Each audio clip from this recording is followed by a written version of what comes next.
पैठण मतदारसंघ शिवसेना महायुतीचे नवनिर्वाचित आमदार विलास भुमरे हे रुग्णालयात उपचार घेत असल्याने विधिमंडळाच्या विशेष अधिवेशनात शपथ घेऊ न शकल्याने त्यांची विशेष व्यवस्था करून पुढील अधिवेशन किंवा विधिमंडळाच्या सभागृहात त्यांना शपथ दिली जाणार आहे।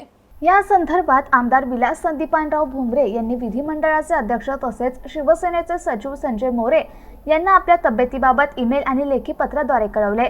प्रसिद्धी पत्रकाद्वारे माहिती देताना आमदार विलास संदीपानराव भुमरे म्हणाले की आमच्या शिवसेना पक्षाचे नेते तथा राज्याचे उपमुख्यमंत्री एकनाथराव शिंदे यांनी माझ्या तब्येतीची 2 दिवसापूर्वी फोनवरून विचारपूस केली।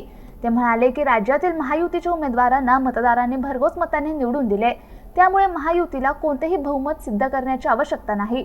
तू तुझ्या तब्येतीची काळजी घे आणि आराम करून लवकर बरा हो, अशी अस्तवाईकपणे उपमुख्यमंत्री एकनाथ शिंदे यांनी विचारपूस केली। विधिमंडळाच्या आगामी विशेष अधिवेशनात आमदार विलास संदीपान भुमरे यांच्या शपथग्रहण सोहळ्याची विशेष व्यवस्था करून त्यांना विधानसभेच्या सदस्यत्वाची शपथ दिली जाईल, असे जनसंपर्क प्रमुख सचिन अंबोरे यांनी कळवले।